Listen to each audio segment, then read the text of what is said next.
Mesdames et messieurs, bienvenue dans votre deuxième journée de congrès. Je note la facétie intelligente de vos organisateurs qui ont prévu que cette deuxième journée soit un 1er avril. Quelle est l'importance? C'est que le 1er avril, c'est le seul jour de l'année où vous vous attendez à de l'inattendu. Avouez quand même que je reconnais là des choix tout à fait intelligents. J'espère que votre soirée s'est bien déroulée et rien qu'à voir la salle, je me dis qu'elle fut parfaite.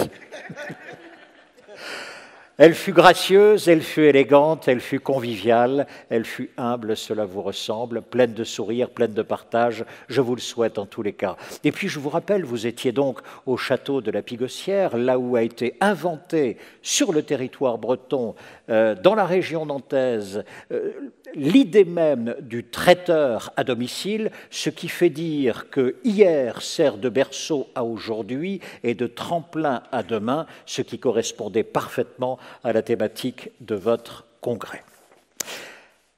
De quoi seront faites les relations commerciales entre distributeurs et fabricants dans les années à venir? C'est une vraie question. Vous y êtes tout le temps vigilants. Comment peuvent-elles évoluer? Encore, il y a une quinzaine de jours, un arrêt de la Cour d'appel de Paris s'est prononcé sur le caractère intuitu personné de la relation entre le fabricant et le distributeur. Celui-là fera jurisprudence. Il faudra vraisemblablement qu'avec votre service juridique, vous reveniez sur ces dispositions dont on attend d'ailleurs les applications à venir. Il est possible aussi, plutôt que d'aller voir la jurisprudence complexe, de se retourner vers vos voisins, vos cousins, notamment vers le monde de l'automobile, pour voir exactement, avec les petites longueurs d'avance qu'ils peuvent avoir parfois, comment les mêmes relations s'organisent ou tentent à s'organiser, de telle sorte que nous aurions ainsi des points de vigilance sur lesquels vous allez pouvoir avoir une observation et une analyse très fine. Bernard Julien est maître de conférence à l'Université de Bordeaux. Il est également à la tête d'un cabinet qui observe et analyse toutes ces relations, ces pressions, ces évolutions entre fabricants, distributeurs et concessionnaires. Nous allons l'entendre, si vous le voulez bien. Je vous propose d'accueillir avec moi Bernard Julien.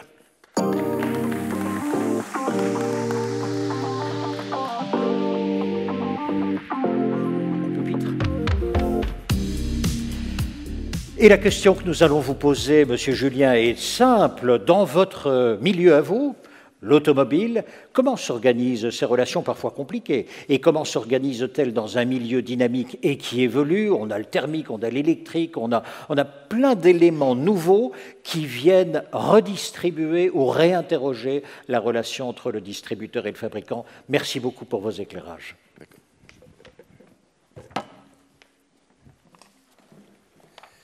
Oui, donc bonjour à tous et à toutes. Désolé de vous asséner une conférence presque académique après votre soirée d'hier, mais c'est la commande qui m'a été faite. Et par conséquent, je vais essayer de vous dire, vu de ma fenêtre, comment est-ce qu'effectivement se structure et se restructure aussi les relations entre les fabricants, que sont les constructeurs automobiles, les constructeurs de poids lourds, les constructeurs de bus, et puis les distributeurs. Sachant qu'on a affaire là à un monde qui a une grosse centaine d'années et qui a stabilisé ses schémas de distribution assez précocement, je vais l'évoquer avec vous, et qui finalement a opté pour une stratégie de distribution qui est profondément la suivante. On a affaire à une distribution qui est déléguée. C'est-à-dire que si certains constructeurs assurent eux-mêmes la distribution des véhicules, pour l'essentiel, le schéma qui s'impose finalement dès 1910-1915 aux États-Unis, c'est un schéma au terme duquel le constructeur délègue la distribution, délègue la réparation, délègue le véhicule d'occasion, puis la location ou le financement même à des entrepreneurs qui va malgré tout essayer de contrôler. Donc ça me paraît correspondre au fond à des questions qui sont assez universelles, parce que je suis encore un peu universitaire, donc je fais cours, et donc je suis conduit à me poser avec mes étudiants des questions qui ne concernent pas seulement l'automobile, mais qui concernent l'ensemble des industries. Et la question de la distribution est une question qui finalement donne lieu à ce que je vais appeler des perpétuelles hésitations des producteurs qui se demandent comment traiter leurs distributeurs et comment reformuler finalement la relation qu'ils avaient fondée avec eux. Donc je vais commencer par passer en revue les 14 ou 15 questions qui me paraissent structurantes, et puis je vous montrerai ensuite comment on y a répondu. Comment on y a répondu en général, et puis comment on y a répondu historiquement dans la configuration américaine, dans la configuration franco-européenne, si vous voulez. Et puis je terminerai par les deux questions un peu plus touchy, si vous voulez, un peu plus actuelles dans la distribution automobile, que sont, la question de l'électrification, et deux, la question du commerce en ligne. Et puis vous ferez votre marché dans ce que je vous aurai raconté pour savoir quelle similarité ou quelle différence majeure vous détectez entre cette histoire que je vais vous conter assez rapidement dans les 35 ou 40 minutes qui viennent. Et donc je proposerai évidemment que dans le quart d'heure qui suivra mon intervention, vous pointiez les éléments qui vous paraissent évocateurs de questions qui vous concernent, vous. Voilà. Alors, les questions génériques, si vous voulez, les questions finalement assez universelles. Alors, je dirais, autant les questions sont assez universelles, autant les réponses qui leur sont données le sont moins. Il me semble qu'évidemment, la question de base, c'est la question que les anglo-saxons appelleraient la question du make or buy, la question de est-ce que je fais ou est-ce que je fais faire? Est-ce que j'intègre ou est-ce que je n'intègre pas? Autrement dit, est-ce que j'intègre ou je délègue? Et comme je vais vous le montrer tout à l'heure, dès 1907, 1907 c'est la date de la sortie de la Ford T. Eh bien, dès 1907, on a cette question-là. Et vous avez dû lire ces temps-ci, peut-être dans la presse économique généraliste, que Renault, qui est encore en difficulté économique, avant même que l'affaire russe ne lui tombe sur la figure, Renault est en train de vendre une grande partie de ses réseaux, parce que, effectivement, en France et en Europe, mais en France en particulier, on a des succursales, c'est-à-dire qu'on a une partie de la distribution qui est succursalisée, et puis quand on a besoin d'argent, quand on a besoin de cash, on désuccursalise. Donc Renault est en train de faire ça. Et la question de savoir s'il faut intégrer ou pas, s'il faut intégrer une part ou pas, si on y est obligé. Quand vous prenez les succursales, très souvent, vous allez les trouver là où le foncier est très cher et où il est très difficile de trouver des entrepreneurs individuels pour assurer la distribution. C'est le cas à Paris, c'est le cas à Lyon, c'est le cas à Marseille. Évidemment, c'est plus facile à Rennes, à Nantes ou à Brest de trouver des investisseurs parce que l'investissement à consentir est moins important. Donc ce sont des questions qui finalement sont assez universelles, qu'on va trouver éventuellement chez Apple aussi, etc. Donc il me semble qu'il y a toujours une hésitation à ce niveau-là. Et puis au-delà de la question de savoir si on est propriétaire ou pas, il y a ce que j'ai appelé la question « est-ce que je fais confiance ou est-ce que je contrôle ?» C'est-à-dire jusqu'où je laisse l'entrepreneur qui est le distributeur prendre des initiatives pour traiter ses clients. Est-ce que je processe tout? Est-ce que je price moi-même? Est-ce que j'exige que ma politique tarifaire soit exécutée avec le plus de rigueur possible? Ou bien est-ce qu'au contraire, je considère que l'acclimatation de ma politique commerciale générale au terrain, c'est l'affaire du distributeur? Et ça, pour avoir suivi ce dossier de la distribution automobile depuis maintenant 25 ans, il me semble qu'il y a une législation permanente. Parce que ça coûte cher de contrôler tout le monde. Ça correspond à ce qu'on appelle des coûts de gouvernance, si vous voulez. C'est le fait que vous avez tout d'un coup une direction régionale, et puis il vous faut une direction de la qualité, des impréventes, une direction de... Et finalement, tout peut être contrôlé, mais ça veut dire que la délégation est perd en intérêt, parce que vous êtes obligé de payer beaucoup de monde pour assurer ce contrôle de tous les instants sur vos distributeurs, alors qu'il convient peut-être de davantage déléguer. Alors ça correspond aussi à des questions qui ressemblent à d'assez vieilles questions dans l'industrie. J'ai dit coopérer ou tayloriser.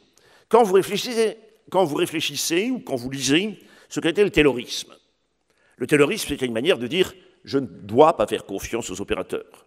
Je dois leur demander d'exécuter ma partition le plus rigoureusement possible. » Et effectivement, quand je regarde les politiques de distribution telles qu'elles ont été définies dans l'automobile depuis 15 ans, je m'aperçois quand même que, par exemple, pour ce qui se passe dans les ateliers, il y a eu une volonté de contrôle qui ressemble à la taylorisation. Et d'une certaine manière, ce qu'on appelle aujourd'hui les ateliers connectés, c'est-à-dire le fait que l'atelier du garagiste, il est équipé de dispositifs qui permettent pratiquement en temps réel au constructeur de savoir ce qu'il est en train de faire.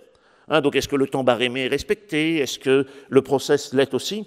Donc, on a un certain nombre de délégations qui étaient traditionnelles, qui correspondaient à une forme de confiance faite au réseau, qui est retirée dans un assez grand nombre de cas. Quand vous réfléchissez à ce que sont ce qu'on appelle les DMS, là, Dealer Management System, ce sont des dispositifs informatiques par lesquels on peut rationaliser son activité commerciale, on peut faire des relances, etc. Mais évidemment, du point de vue du constructeur, ce sont aussi des outils de contrôle, des outils tayloriens, si vous voulez, fondamentalement. Parce que ça veut dire que tout remonte au constructeur. Et que si jamais il y a un rabais dont il considère qu'il n'aurait pas dû être fait, eh ben il le sait, et puis il peut taper sur les doigts de son distributeur. Donc il y a évidemment une hésitation là entre coopération et taylorisation. Et puis après, on a les questions qui fâchent, qui fâchent encore plus, je dirais, qui sont les questions économiques. Donc là, actuellement, vous connaissez peut-être, il y avait dans l'automobile deux Carlos, l'un qui est parti avec les bracelets et l'autre qui n'a pas le bracelet. Celui qui n'a pas les bracelets, il est en train de tenter une espèce d'opération qui consisterait à récupérer une bonne partie de la marge des distributeurs sur la voiture neuve, mais aussi sur la voiture d'occasion. Pourquoi? Parce qu'il a conçu une espèce de marque du véhicule d'occasion. Donc vous connaissiez sans doute les occasions du Lion, des machins comme ça. Aujourd'hui, chez Stellantis, puisque la boîte s'appelle comme ça désormais, on a une marque qui s'appelle Spoticar. Et ils essaient d'en faire une vraie marque, si vous voulez. Mais ils essayent aussi d'avoir une plateforme Internet qui permette de traiter les demandes clients avec des télévendeurs qui vont, etc. Ce qui fait que le constructeur dit à la fin, finalement, cette vente-là, ça n'est pas vous qui l'avez faite, messieurs les distributeurs. C'est moi qui l'ai faite sur ma plateforme. Bien sûr que le stock, il est chez vous. Bien sûr que c'est vous qui allez la livrer. Mais, excusez-moi, mais puisque vos vendeurs n'ont rien fait dans cette affaire-là, la marge qui était peut-être de 700 €, elle va être moite-moite, quoi. Ou elle va être 2/3. Et donc, il y a effectivement une volonté d'aspirer comme ça une partie de la marge vers le haut.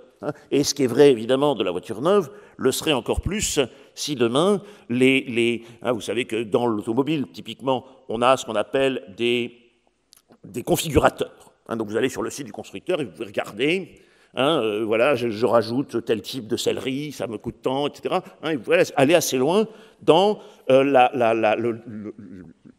l'allure que vous allez donner à votre véhicule.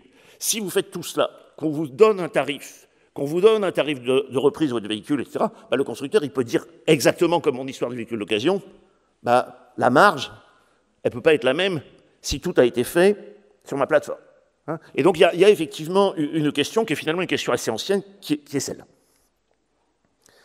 Autre question, absolument majeure, je suppose que ça doit être un peu pareil dans un certain nombre de vos métiers, qui a le fichier client? Est-ce que le client est le client de la marque? Est-ce que le client est le client du distributeur?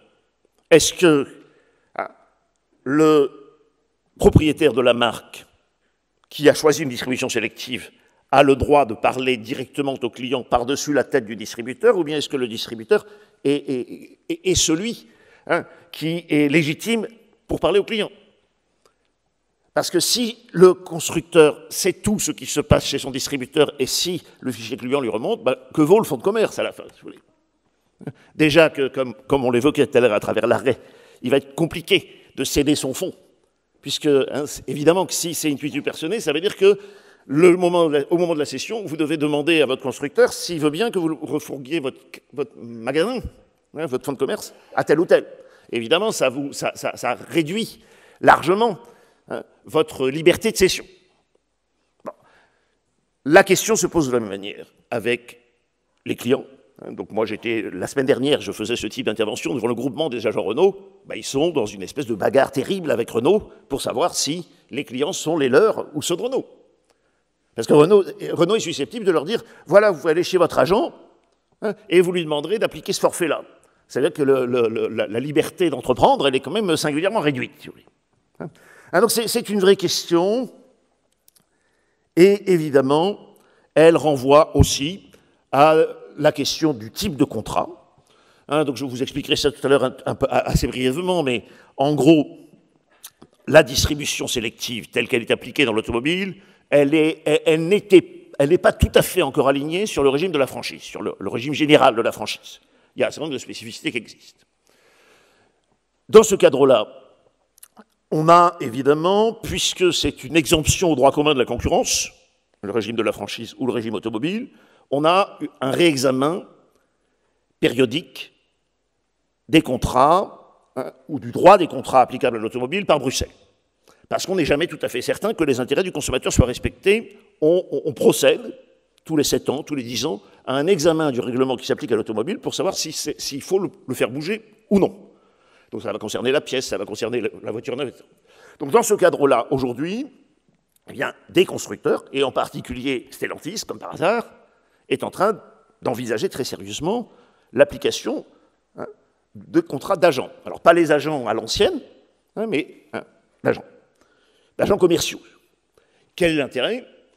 C'est que, a priori, le constructeur reprend la main, mais la contrepartie, c'est qu'il va porter le stock. Et dès lors, le distributeur, c'est pas lui qui facture. Lui, il ne fait que livrer, si vous voulez, d'une certaine manière. Il est transformé en espèce de point de livraison la redoute, si vous voulez, un truc comme ça.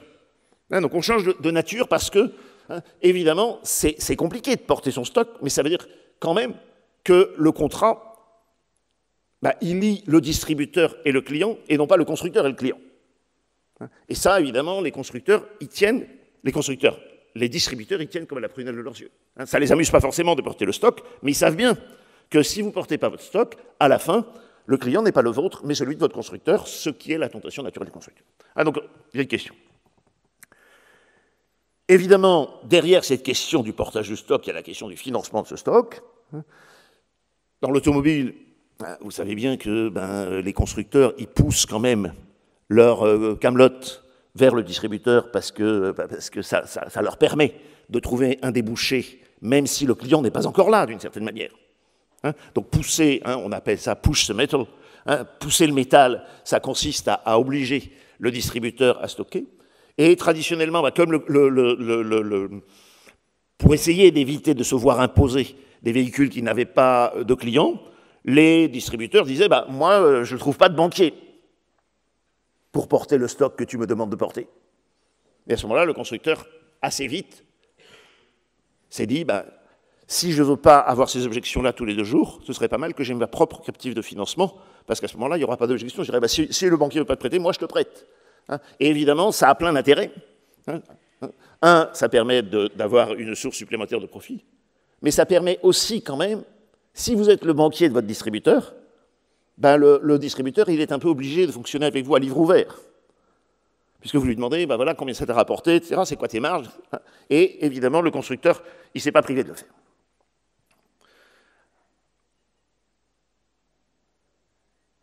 Ensuite, évidemment, il y a la question des contrats et des critères qui sont associés à la distribution sélective. Là, évidemment, c'est ce que l'autorité de Bruxelles passe son temps à examiner. Et là, on a une hésitation historique dans l'automobile entre exclusivité et sélectivité. En gros, je vais vous raconter ça tout à l'heure sur les États-Unis, mais la formule qui a été trouvée assez tôt dans l'histoire de l'automobile, c'était exclusif et sélectif. Donc je te fixe des critères, tu dois respecter une certaine signalétique, le stock, etc. Et j'exige aussi que tu ne distribues que mon matériel. Donc exclusivité et sélectivité. À Bruxelles, on a fini par dire, parce qu'on trouvait que c'était quand même très, très particulier, le constructeur devra choisir entre distribution sélective et distribution exclusive. Pourquoi? Parce que on a estimé qu'il n'y avait pas assez de compétition, de concurrence plutôt, pardon, en français, de concurrence intramarque. Donc vous savez, peut-être qu'on a 2 formes de concurrence qui sont examinées par les autorités. Il y a ce qu'on appelle l'inter-brand competition, la concurrence intermarque, et l'autre concurrence qui leur importe beaucoup, c'est la concurrence intramarque.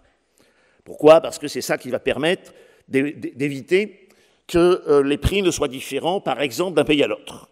Donc l'autorité européenne est très attentive à cela.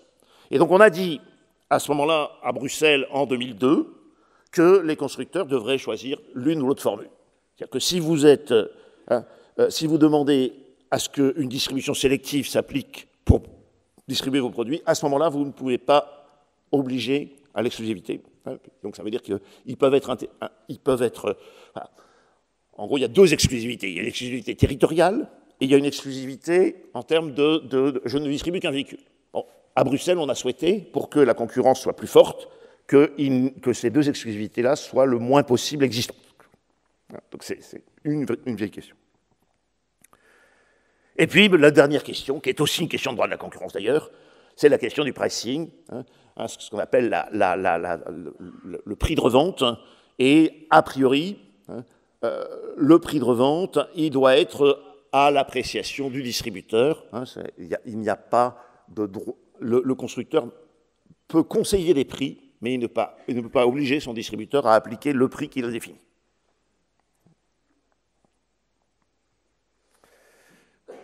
Donc voilà les grandes questions. Alors maintenant, voyons ensemble comment toutes ces questions-là ont été posées et réglées dans l'automobile.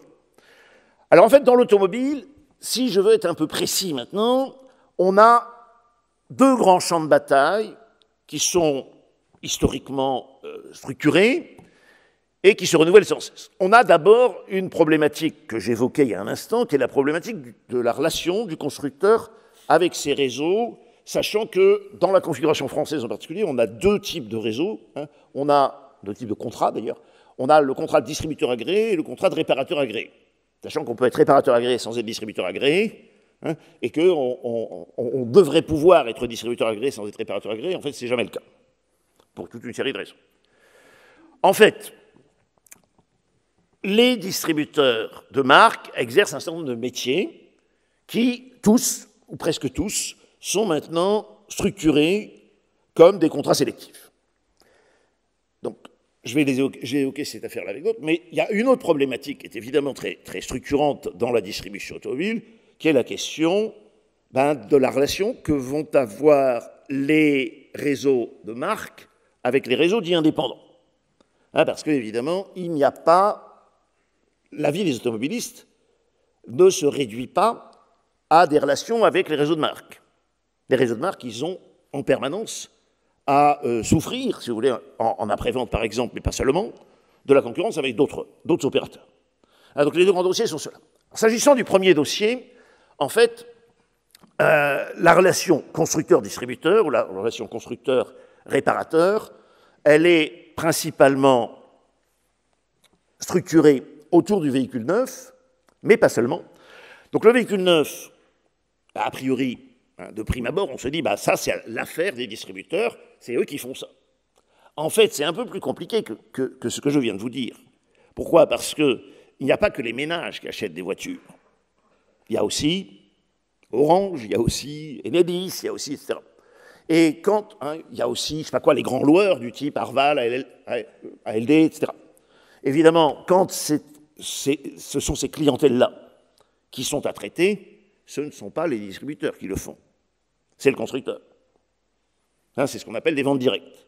Donc en fait, le réseau, il n'a pas l'exclusivité de la vente des voitures neuves. Il partage ça avec le constructeur, qui au fond, intègre une partie de sa distribution quand il s'agit des entreprises.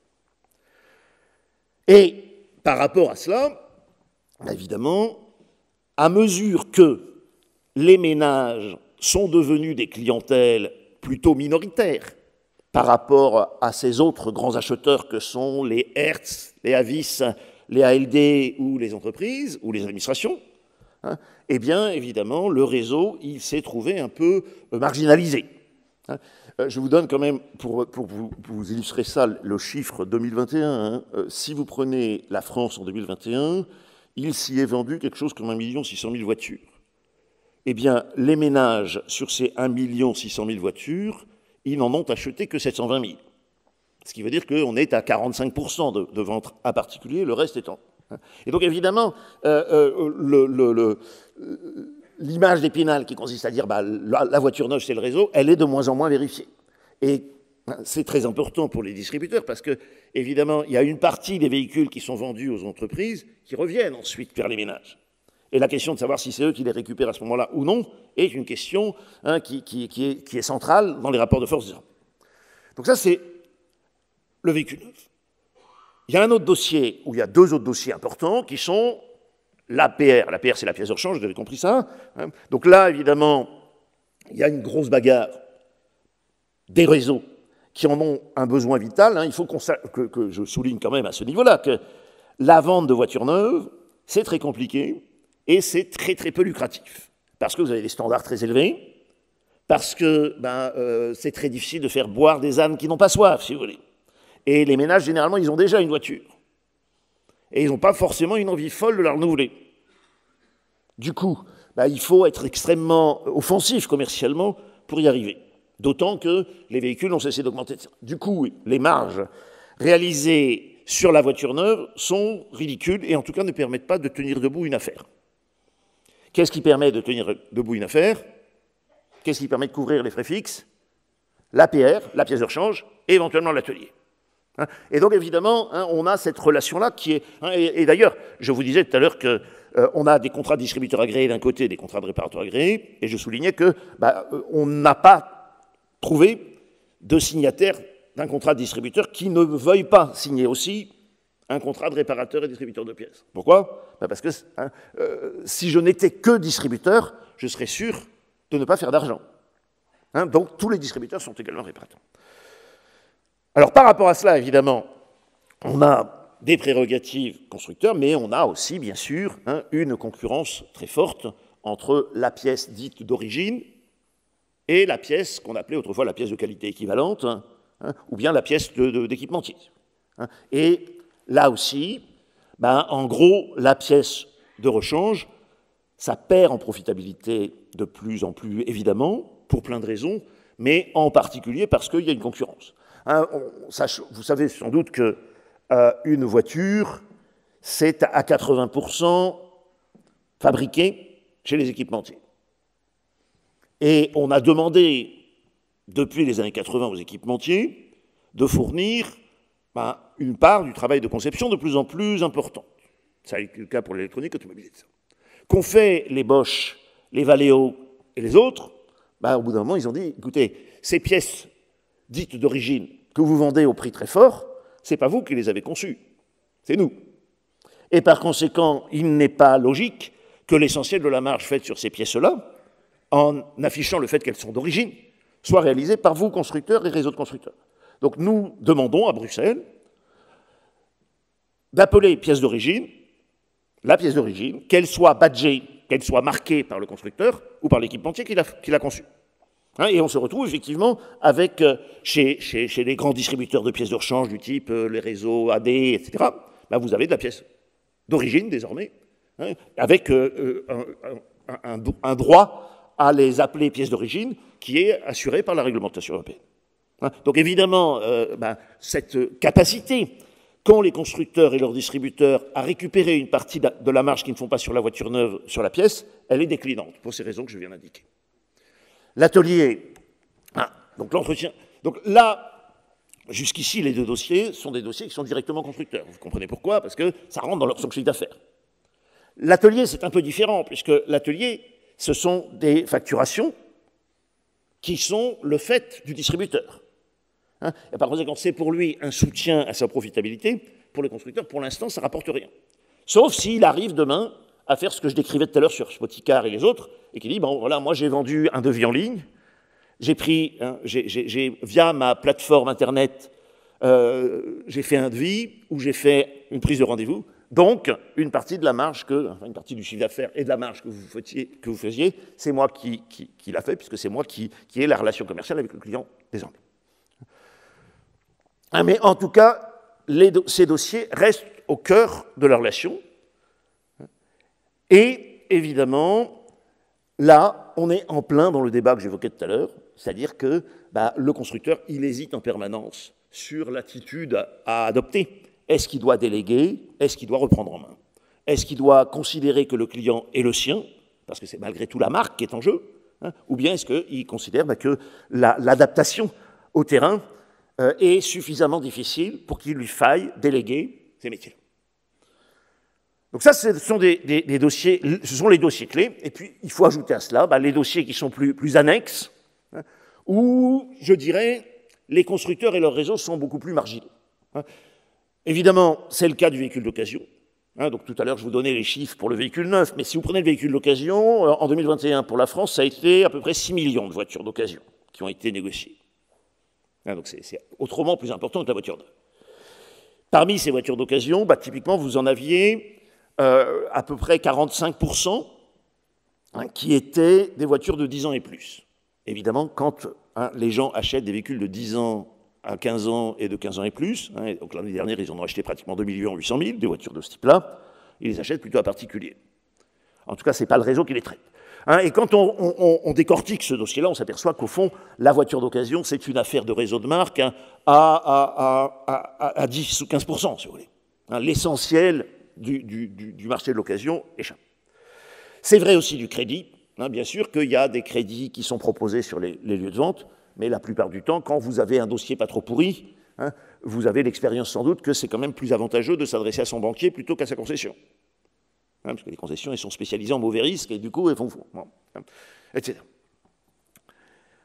Et au fond, ce que je suis en train de vous raconter, c'est un univers où l'automobile, c'est pas seulement, et c'est même peut-être plus principalement, une affaire de constructeurs et de réseaux de marque. Et c'est là que et c'est mon second point. Donc évidemment, le constructeur, il a affaire à toute une série d'indépendants, en particulier parce que, évidemment, les automobilistes, ils sont, je l'indiquais tout à l'heure, mais ils sont acheteurs de voitures neuves de manière très minoritaire.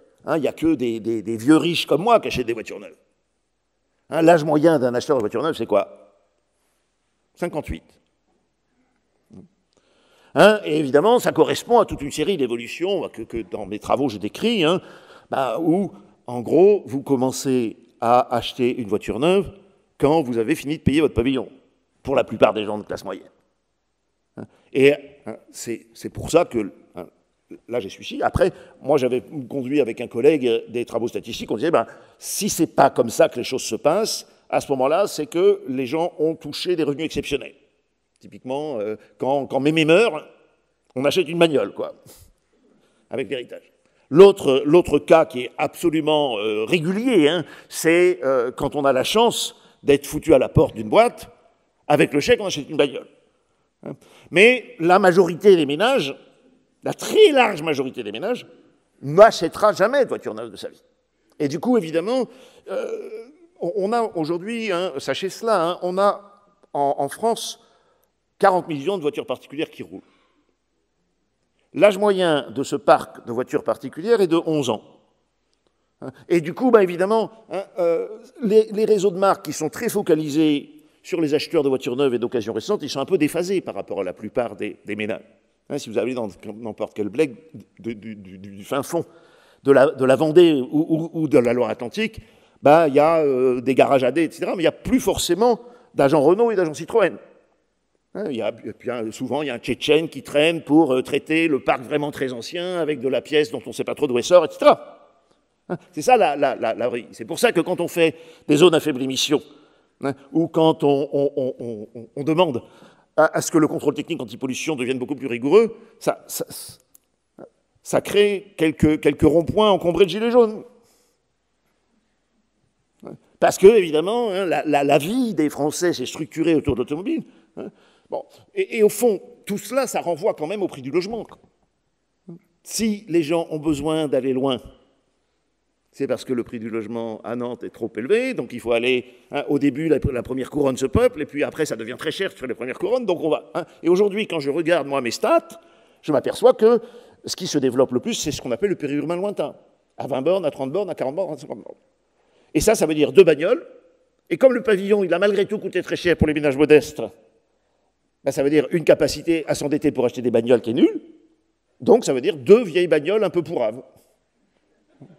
Et c'est ça la vie. Donc évidemment, les constructeurs confrontés à cela, ils sont un peu déphasés. Et ils ont dû laisser se développer une activité pour traiter le vrai parc des vrais gens, si vous voulez, quelque chose comme ça.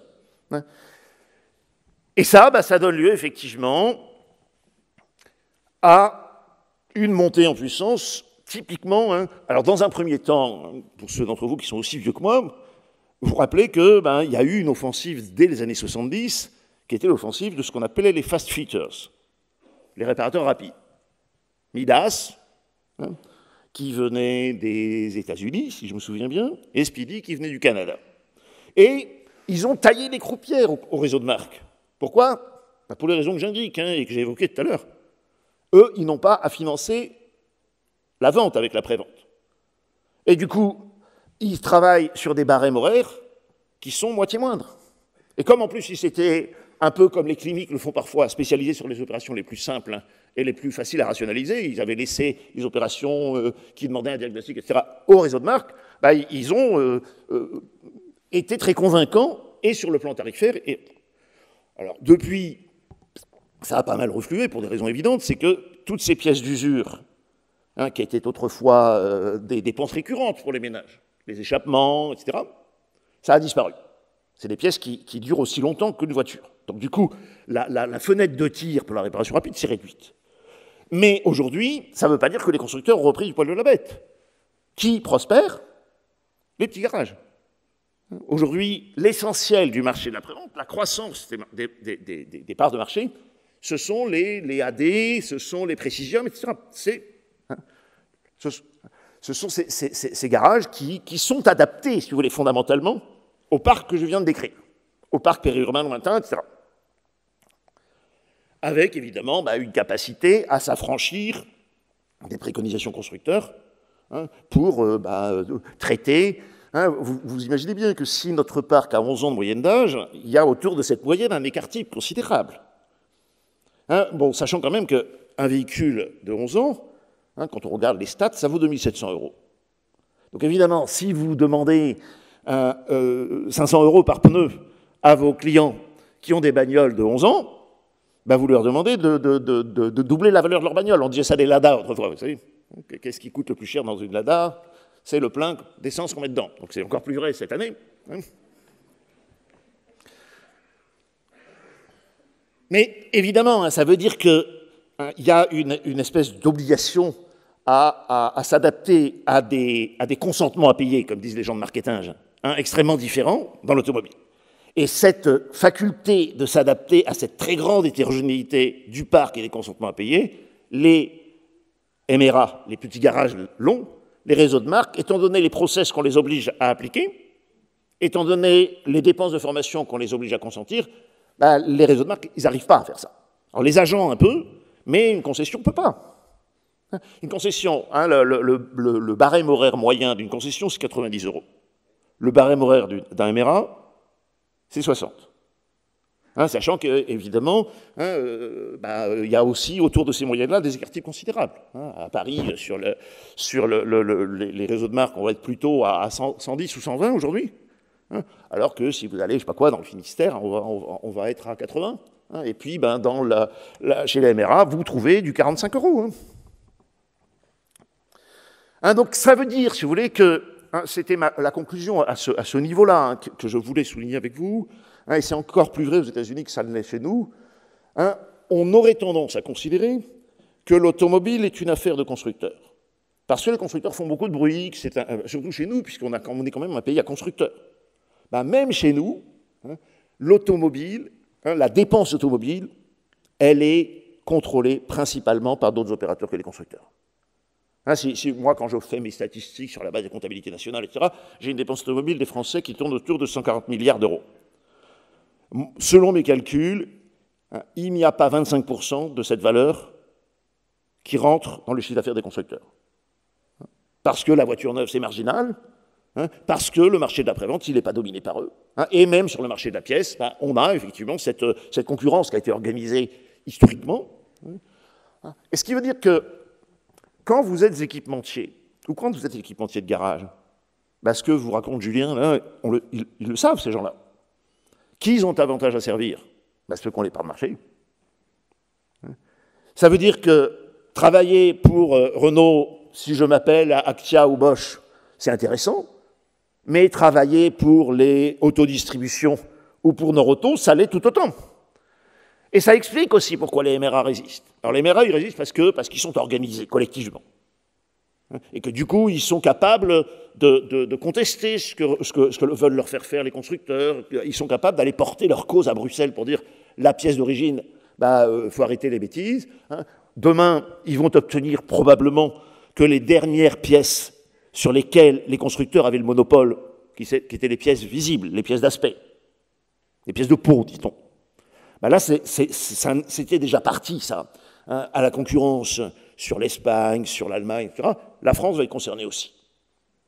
Et ça, c'est un travail du lobby indépendant, si vous voulez, d'une certaine manière.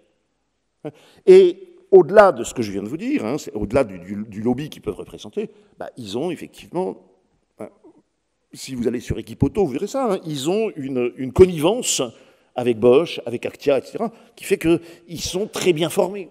Et que quand il y a une évolution importante, par exemple, il y a eu, vous avez vu ça comme consommateur, on a des évolutions très importantes au niveau de la carrosserie.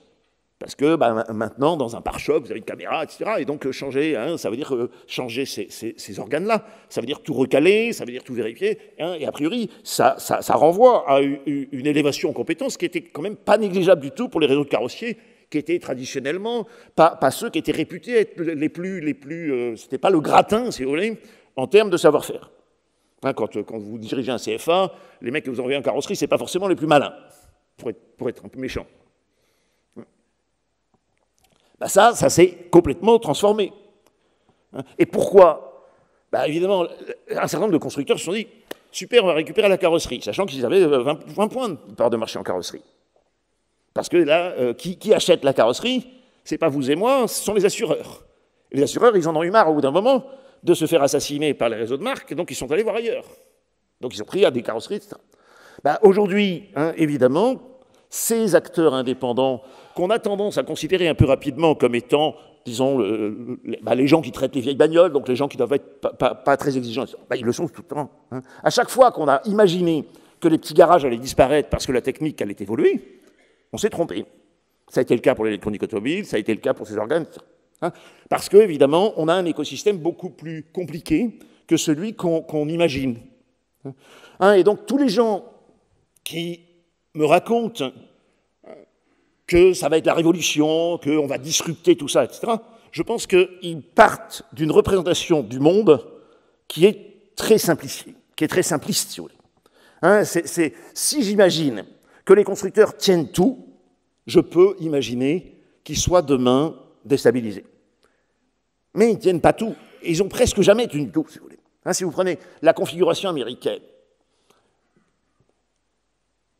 je vais y venir dans un instant, mais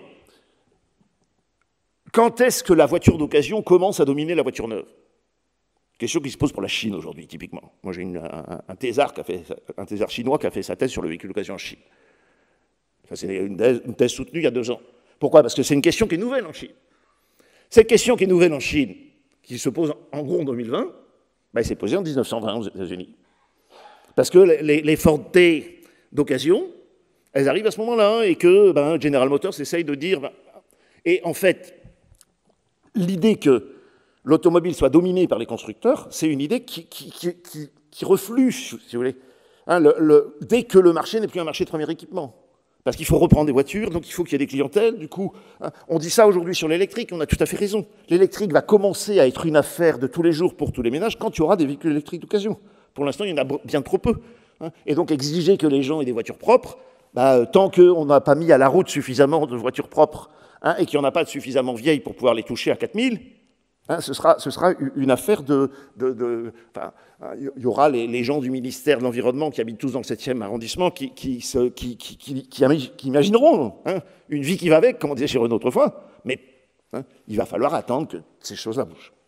Donc très important, à mon sens, de se faire une idée un peu fidèle des mondes dont on pense qu'ils doivent se transformer. Donc ça, ce sont les dossiers. Alors, je pense que je prends trop de temps. Donc je vais zapper ma question américaine, là, c'est pas très important.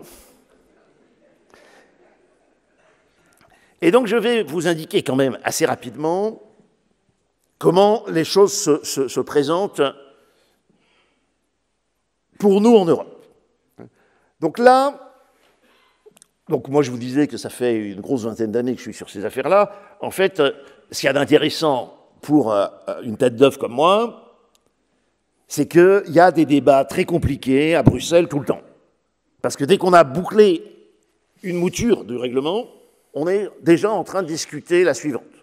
Et du coup, les experts, les économistes, ils sont sommés de venir s'exprimer, etc. Et effectivement, le premier dossier que j'ai eu à considérer, c'était la discussion qui a eu lieu au tout début des années 2000 autour de la distribution automobile. Et là, on avait un commissaire qui s'appelait Mario Monti, qui était donc un Italien, comme son nom l'indique, qui imaginait une révolution dans l'automobile sur le mode Fnac, si vous voulez, boulanger, si vous préférez. Donc c'était l'idée que, après tout, tous ces gens qui pensaient que la distribution devait être sélective, exclusive, ils avaient finalement dû laisser la place à des acteurs du type Fnac Boulanger, et qu'il n'y avait aucune raison que ça ne se passe pas dans l'automobile. Il se trouve que, effectivement, dans cette période-là, de la fin des années 90, il y avait un certain nombre d'innovations aux États-Unis qui paraissaient militer pour ça. Il y avait en particulier des automalls, multimarques, etc., qui concernaient surtout la voiture d'occasion, mais qui pouvaient évoquer ça. Et effectivement, tout a été fait pour que les constructeurs soient obligés de changer de schéma de distribution. Et on s'est servi pour cela du véhicule d'occasion en disant, tout simplement, au fond, dans le véhicule d'occasion, les gens sont tout à fait susceptibles d'aller acheter des voitures, même quand il n'y a pas d'atelier. Donc les services dont on prétend qu'il faut, qui doivent accompagner la vente de voitures, on peut tout à fait s'en passer. Et donc il y a eu un rapport d'un collègue anglais là, qui racontait cela, en disant, si c'est le cas, dans ces cas-là, rien ne s'oppose à ce qu'Auchan y aille, si vous voulez. Ils ne seront peut-être pas compétents en après-vente, mais on trouvera quelqu'un qui sera compétent, et à la limite, on donnera la garantie à Neuroto, on la donnera au réseau AD, et ce ne sera pas. Bon. Et donc on a organisé tout pour que ce soit le cas dans le règlement qui était le règlement 2002.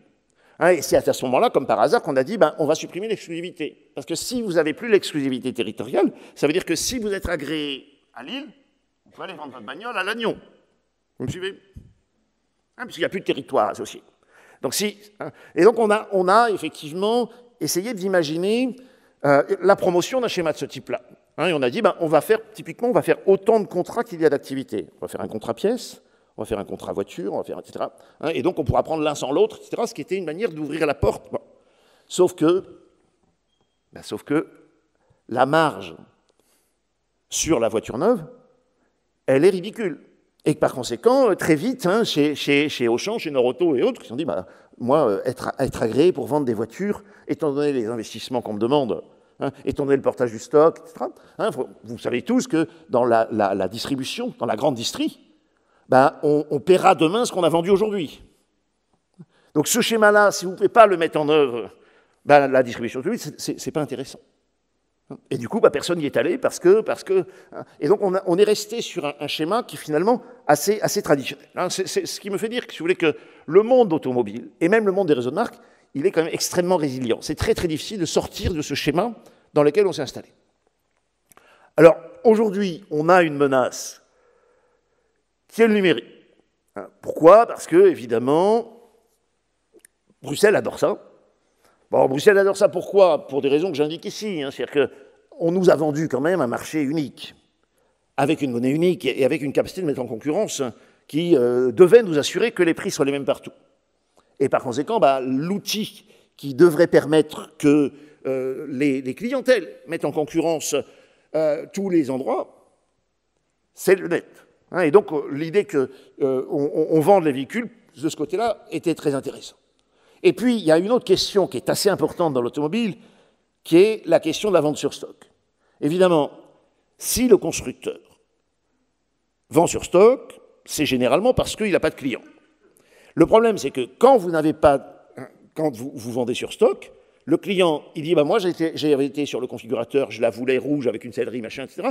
Vous avez un truc qui s'approche vaguement de cela dans votre stock, pour fourguer votre cam au client qui voulait autre chose, qu'est-ce que vous faites? Une remise. Hein, c'est ce qu'on appelle la question de la gestion du mismatching. C'est-à-dire le fait que la préférence du client ne colle pas tout à fait à ce que vous êtes à même de lui proposer. Hein, on a ça tout le temps ces temps-ci avec les histoires de semi-conducteurs.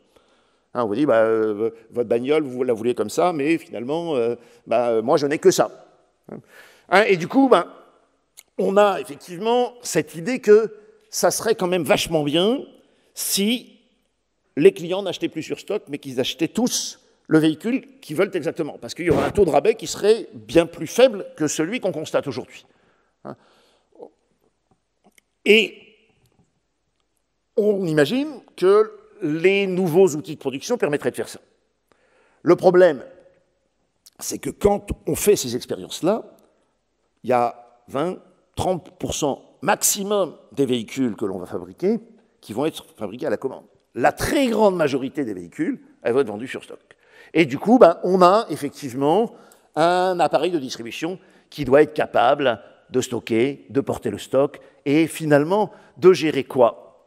Qu'est-ce qu'on gère dans l'automobile? On gère des surcapacités, pour l'essentiel. Hein, on est toujours trop gourmand en termes de volume par rapport à ce qu'on pourra faire. Et donc, il y a un moment où il faut que vous ayez des commerçants pour aller essayer de pousser la cam vers des clients qui n'en veulent pas, si vous voulez. Hein, et tant qu'on en sera là, ce sera très difficile de se passer des réseaux. Hein, en gros, moi, j'ai eu cette conversation-là avec un concessionnaire parisien récemment. Il disait, bon, évidemment, les 3008, j'ai à peine besoin de vendeurs pour les fourguer. Hein, c'est ce que le Carlos Sambracelet appelle le pricing power. Si j'ai des bagnoles qui partent comme des petits pains, le commerce, il est peu utile. Les rabais ne sont pas trop là.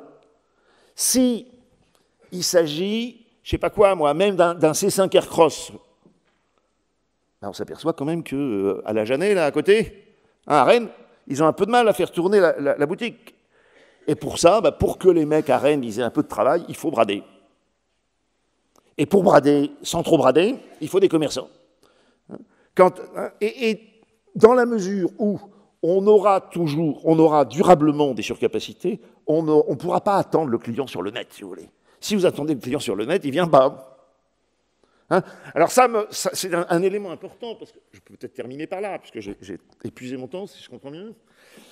Il y a un truc que vous entendez beaucoup ces temps-ci, qui est on va vendre des voitures sur Internet.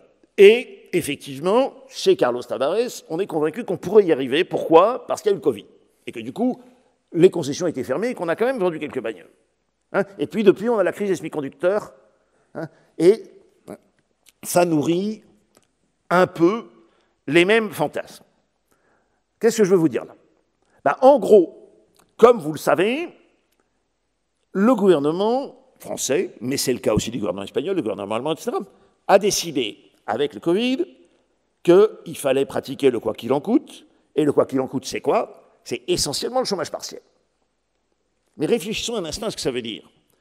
Si vous avez une mesure type chômage partiel, tout ce que je vous ai raconté il y a 5 minutes sur les surcapacités, c'est plus vrai, puisque les mecs, ils restent à la maison, et c'est le contribuable qui paye. Du coup, vous n'avez pas besoin, comme vous avez besoin d'habitude, de pousser votre métal. Vous pouvez attendre le client. Et comme vous pouvez attendre le client, vous vous dites, je peux l'attendre sur le net, je peux arrêter de payer ces mecs qui fument sur le parking, qui on appelle les vendeurs de voitures.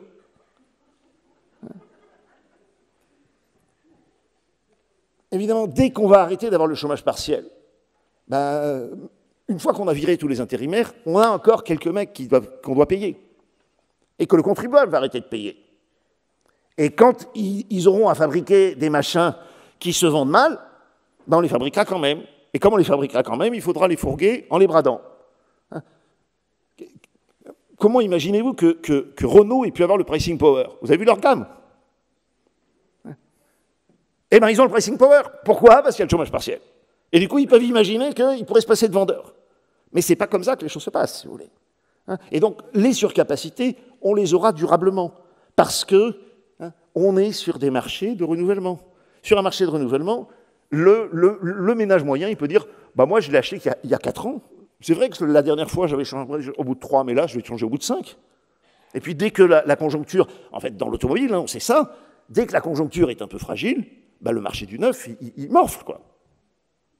Donc, si vous prenez chômage partiel, que vous ajoutez crise des semi-conducteurs, ben vous êtes dans une situation assez inouïe où le constructeur peut attendre le client et peut choisir son client. Avec les semi-conducteurs, qu'est-ce qu'on fait? Ben, on affecte les semi-conducteurs aux éléments de la gamme qu'on estime les plus porteurs. Et comme ça, on a le pricing power. Donc chez Renault, qu'est-ce qu'ils font? Ben, ils en mettent dans les utilitaires, parce que les utilitaires, ça marche très bien, c'est super lucratif. Ils en mettent un peu dans leur bagnole hybride rechargeable, qui fait en Espagne, et puis quelques-unes quand même, quelques semi-conducteurs dans les voitures qui sont en train de sortir, du type Mégane électrique, Adway, etc. Et puis les autres, ils attendent, quoi.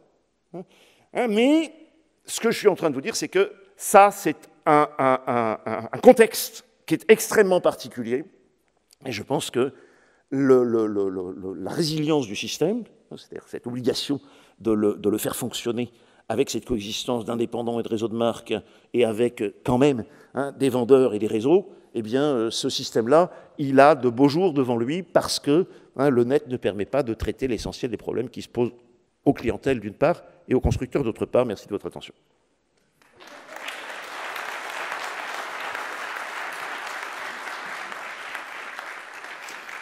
Merci beaucoup, Bernard Julien. Questions dans la salle, j'imagine que vous en avez.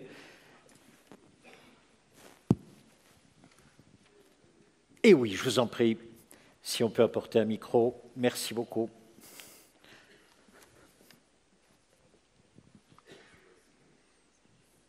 Bonjour, Jean-Sébastien Guillot-Salti.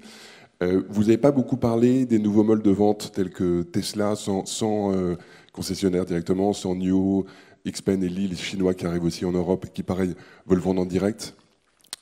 Quid de Aramis Auto, qui fait un carton sur la vente en ligne de véhicules d'occasion, qui est aussi un exemple assez incroyable dans le parcours client. Et finalement, l'arrivée des loyers versus l'achat. Est-ce que finalement, demain, nos amis de chez Neuroto aura un ou deux clients qui seront des énormes gestionnaires de flotte et nous, on sera clients sous forme de loyer? Est-ce que ces trois disruptions ne vont pas changer le marché également? Et un grand merci pour votre présentation qui était très intéressante. Monsieur Julien, venez ici, venez. C'est ici où il y a de la lumière, c'est pour vous.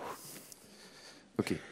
Bon, sur la vente directe, effectivement, je pense que c'est une illustration de ce que j'ai essayé de vous dire. C'est-à-dire que quand vous êtes Tesla, que vous avez des consommateurs, parfois investisseurs aussi en bourse, etc., qui sont extrêmement avertis et que vous avez finalement vous êtes assez peu concerné par les phénomènes de surcapacité que j'évoquais. Là, évidemment, il est raisonnable d'aller distribuer en ligne parce que vous allez trouver du client. Malgré tout, il faut que vous ayez quelques showrooms, il faut que vous fassiez essayer, etc. Et donc, il y a un problème de travail commercial à minima. Mais c'est un travail commercial minima parce qu'on n'est pas dans ce schéma où il faut pousser le métal. Et pousser le métal, dès que vous avez des gammes un peu plus larges, vous commencez à prendre des risques commerciaux un peu plus forts. Quand vous prenez les gammes d'un constructeur généraliste, vous avez, je sais pas quoi, 25 modèles, et il y en a toujours 5 ou 7 qui correspondent à une usine, 2 usines, que vous avez du mal à fourguer. Et là, vous avez besoin d'un vrai commerce, si vous voulez. Accessoirement, je ne l'ai pas dit, mais il faut porter les stocks, quoi. Et donc, quand vous êtes un nain comme Tesla, vous pouvez porter vos stocks. Surtout si vous êtes à même de lever des fonds tous les 2 jours, si vous voulez. À ma connaissance, dans l'histoire de l'industrie automobile mondiale depuis 100 ans, aucun constructeur n'a jamais porté son stock. Il faut toujours qu'à la sortie de l'usine, il y ait quelqu'un pour payer la bagnole, et généralement, ce n'est pas le client particulier. Ça l'a été, si vous voulez, entre 1905 et 1915, mais depuis, on a toujours eu ce truc-là. Et étant donné que l'industrie automobile est quand même une industrie lourde, si on doit porter son stock, il faut arrêter d'investir. On ne peut plus construire des capacités de production, on ne peut plus s'internationaliser, etc. Donc je pense que c'est un modèle qui est très séduisant quand on est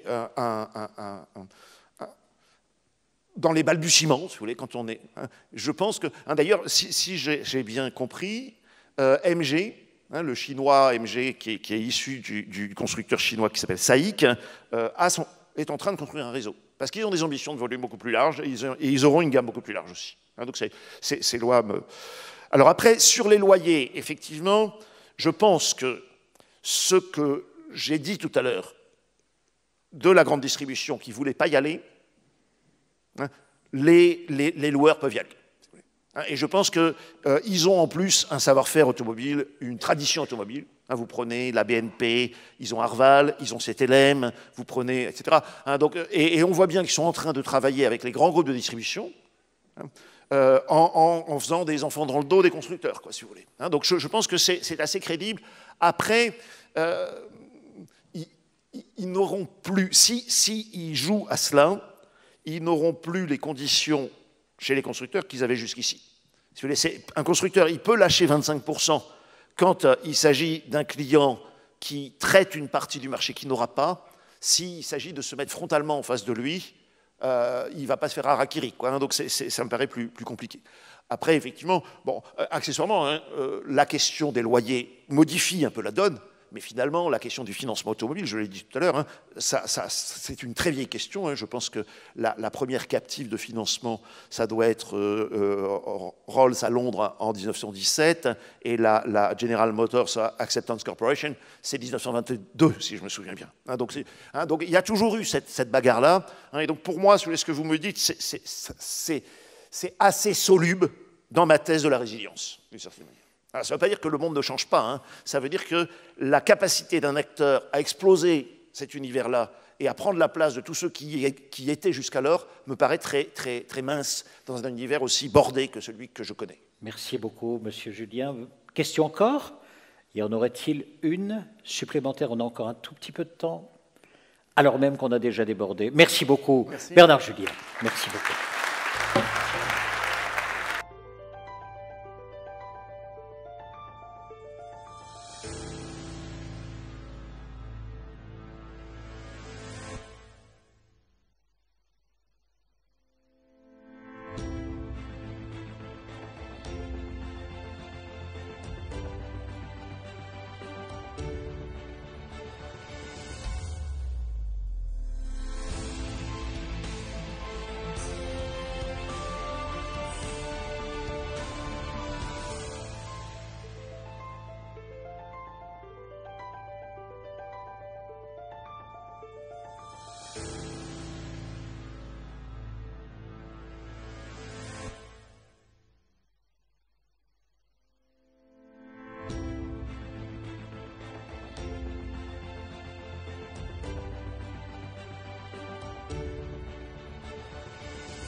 Mesdames et messieurs, bienvenue. Installez-vous, je vous en prie. Il y a dans la vie des plaisirs délicats. Et celui-ci, voyez-vous, en est un, vous voir à visage découvert. Pouvoir observer votre voisin, votre voisine, si souvent relégués sur l'horizon de vos écrans. Admettez quand même qu'au bout de 24 mois de pandémie, vous avez eu, vous aussi, des rêves fous, notamment lorsque vous étiez isolé sur votre canapé, immobile, pendant le premier confinement.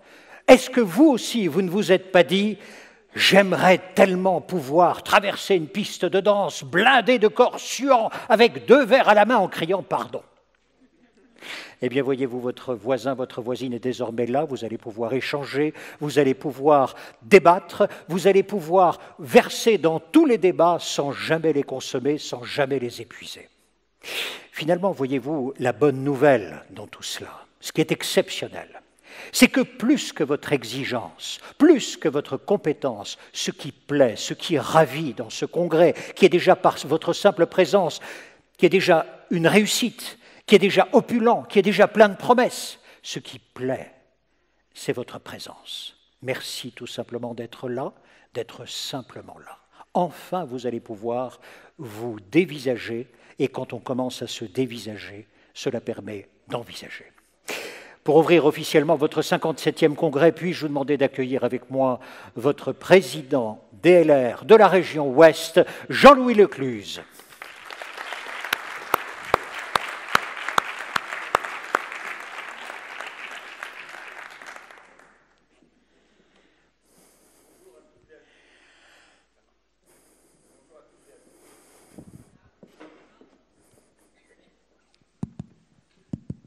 Ça y est. Bonjour, ça commence bien. Bonjour à toutes et à tous et bienvenue à Nantes. Je suis vraiment très heureux de vous accueillir aujourd'hui dans cette cité des Congrès où nous sommes à 2 pas d'une rivière, l'Erdre, que François Ier qualifiait déjà de plus belle rivière de France. Et nous sommes aussi à côté de l'ancienne usine des biscuits Lu, que tout le monde connaît. Qui n'a pas mangé un biscuit Lu dans sa jeunesse? Alors, je voulais vous parler un peu de Nantes hier, aujourd'hui et pourquoi pas demain, qui est le thème de notre congrès. Donc depuis une bonne dizaine d'années, Nantes est rentrée dans le top des villes où il fait bon vivre. Ce n'est pas un hasard, c'est le fruit du travail d'une équipe, à la fois une équipe municipale et une équipe d'entrepreneurs locaux, qui ont voulu faire de cette ville un lieu d'attraction pour les jeunes cadres ambitieux et aussi pour les entrepreneurs. Pour cela, Nantes s'est appuyée sur ce qui fait maintenant bonne partie de son attrait. Nous sommes à 1 heure de la mer et non pas au bord de la mer comme beaucoup le pensent. Donc je pense que vous en êtes aperçus. Et à Nantes, on peut habiter, on peut travailler et on peut avoir une vie culturelle intense. Aujourd'hui, Nantes propose des grands événements qui sont le marqueur fort de notre ville. Nous avons la folle journée. Ça, c'est l'Erdre. Nous avons la folle journée.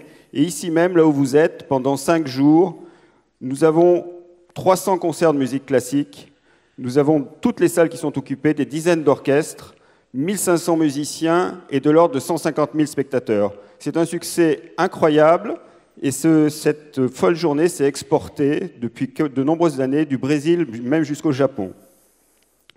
Nous avons également, si vous avez un peu de temps, allez voir les machines de Lille. C'est à quelques centaines de mètres d'ici.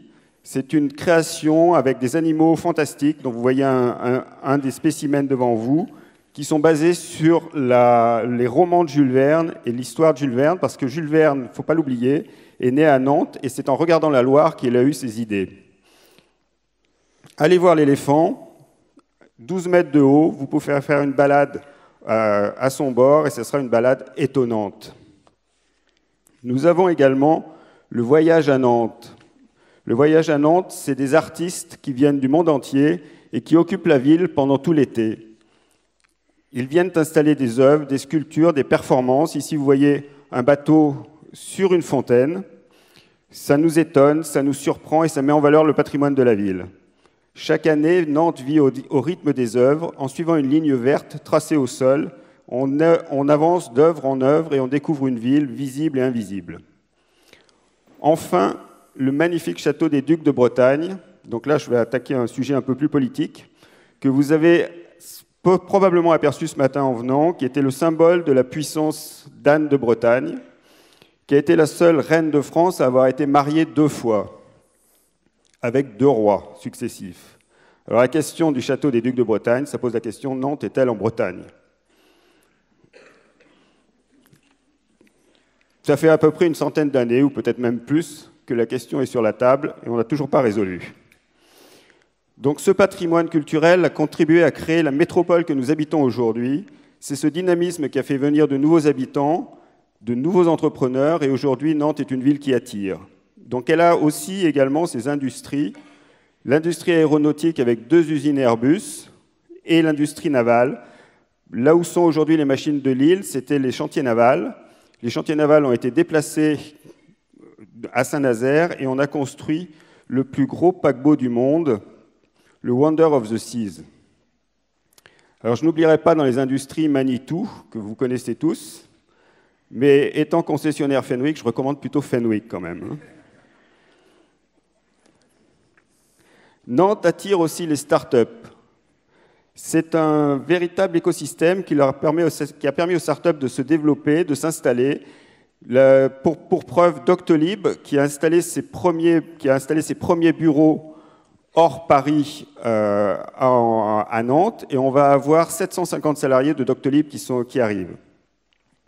Donc, c'est un cocktail nantais qui est fait d'établissements d'enseignement supérieur de qualité, d'institutions, de grands groupes industriels. L'écosystème nantais permet de faire émerger chaque année des centaines de start-up, au moins. Donc, je pourrais vous citer iAdvice, que vous voyez, qui est un expert du marketing, Shopopop, qui fait la livraison des courses de particulier à particulier, et Velco, une start-up que je connais particulièrement bien, qui permet de connecter les vélos électriques.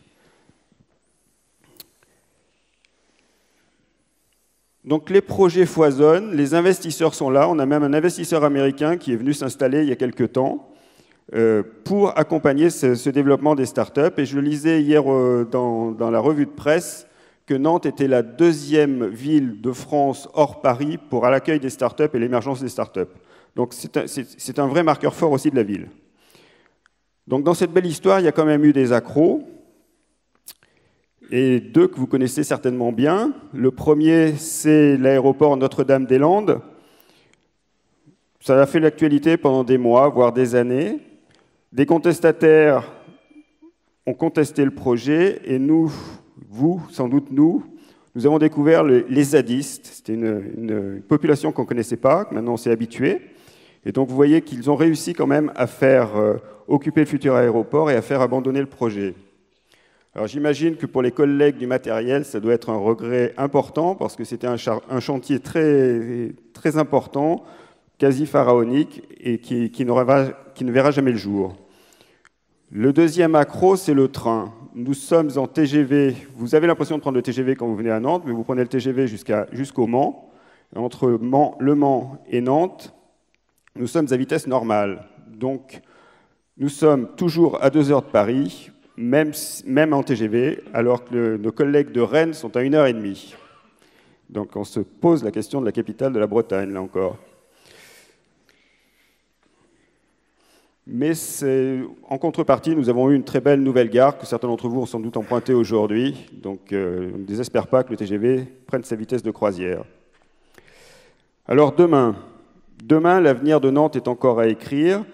Et il s'écrit probablement en partie dans les biotechnologies. Nous sommes un centre de compétences en matière de biotechnologie, puisque nous avons ici la première entreprise de biotechnologie cotée au CAC 40, Eurofin, qui est le leader mondial des analyses et qui vient donc de rentrer sur le CAC 40. Et nous avons également une entreprise fort connue qui s'appelle Valneva, ou qui a failli être connue, puisque c'est une entreprise qui faisait de la recherche sur le vaccin du Covid, et qui est encore en train de développer des nouveaux vaccins et qui est en cours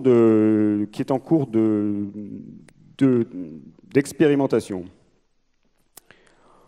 Enfin, les entreprises nantaises portent aussi un projet ambitieux pour demain, c'est The Arch. C'est une mobilisation d'entreprises régionales. On espère avoir des entreprises nationales pour organiser un tour d'Europe de la Méditerranée pour faire émerger une centaine de solutions pour la planète et pour essayer de rendre l'écologie désirable en France, qui est probablement un problème qu'on verra dans la journée.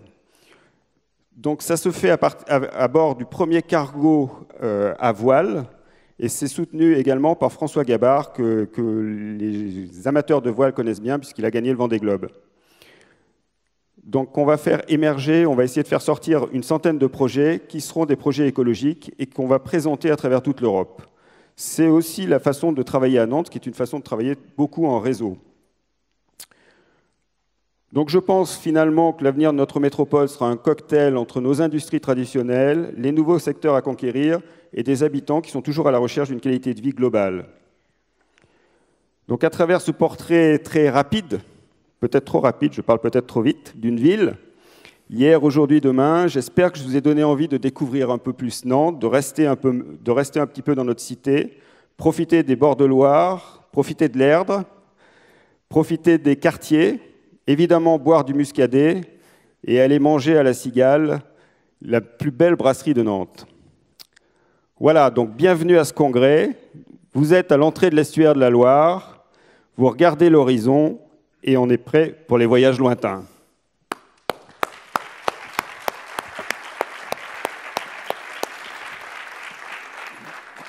Puis-je vous demander de poursuivre vos applaudissements pour accueillir le président du DLR, Philippe Cohen.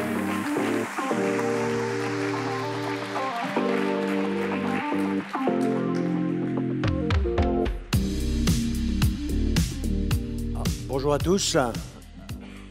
Très heureux de vous retrouver à Nantes pour ce congrès tant désiré. On l'a annulé 2 fois de suite.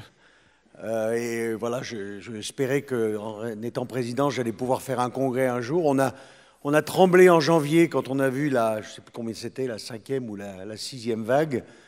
Et en février, on était détendu. Et puis, il est arrivé 2-3 choses depuis. Et on se rend compte que nous sommes toujours dans un contexte un petit peu particulier. Je pense qu'on aura l'occasion d'en parler avec tous les intervenants. Donc, bienvenue à ce congrès. C'est votre congrès, le congrès de votre fédération, des distributeurs, des loueurs, des sociétés de services pour ces beaux matériels pour la construction et la manutention.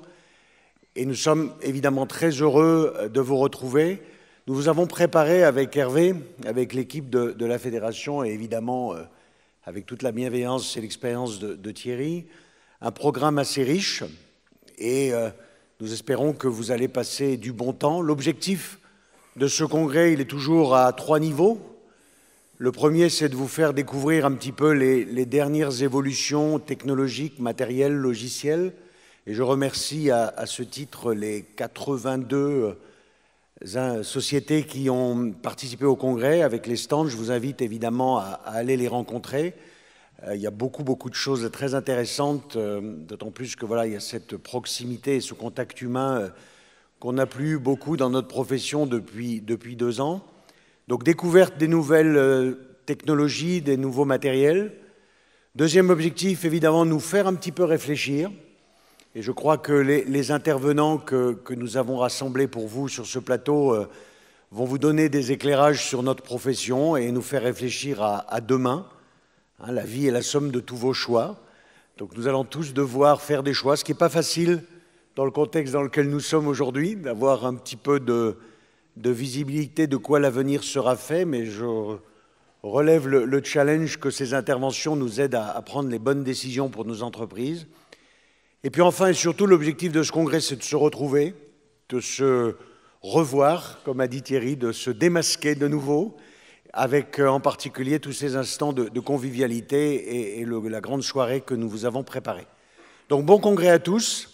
Merci encore d'être là, ça nous fait chaud au cœur avec l'équipe de la fédération et puis à plus tard pour de brillants échanges. Merci.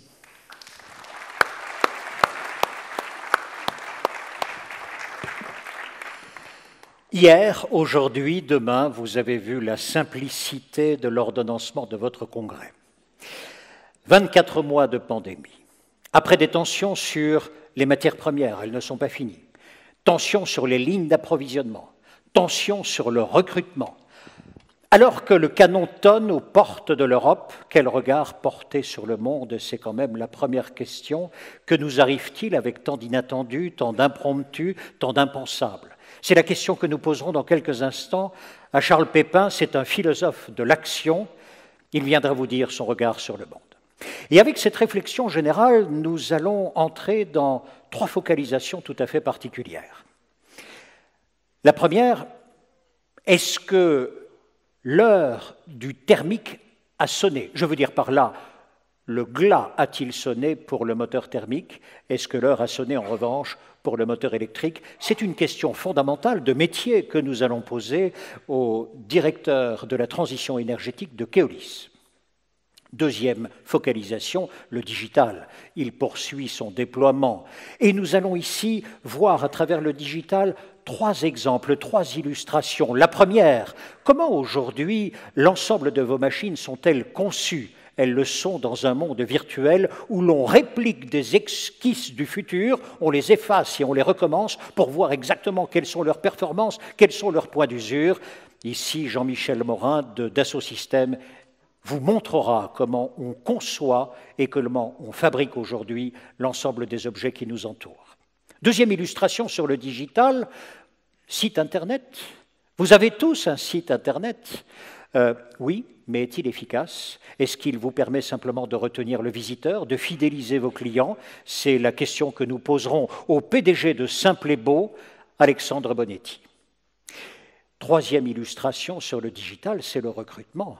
Désormais, le recrutement peut se faire également dans le monde virtuel et à travers des logiciels et des plateformes qui, pour une part, vont robotiser l'ensemble du recrutement. Ici, c'est Amandine Lejal, qui est chef de projet grand compte chez Pixit, qui viendra vous l'exposer.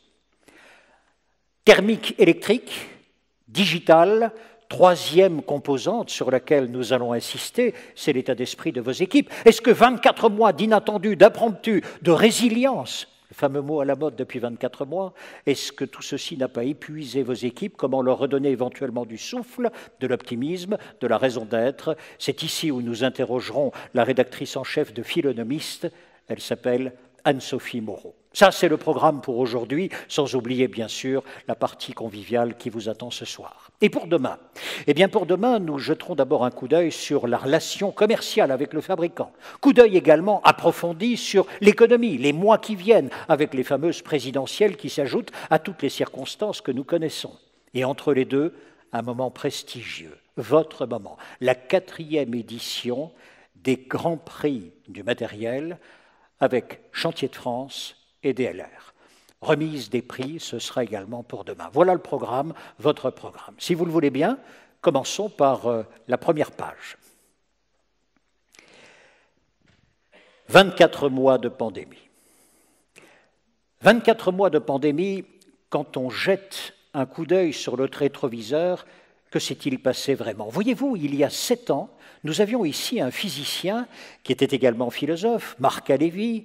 Il était venu vous rendre visite et il vous avait dit ceci: vous savez, nous sommes entrés dans une profonde bifurcation. Il existe 2 mondes, l'ancien et le nouveau. Ils entrent en collision, d'où le désordre apparent du monde. Il avait ajouté: le grand choix se fera pour nous en 2025. Nous sommes à 3 ans de l'échéance.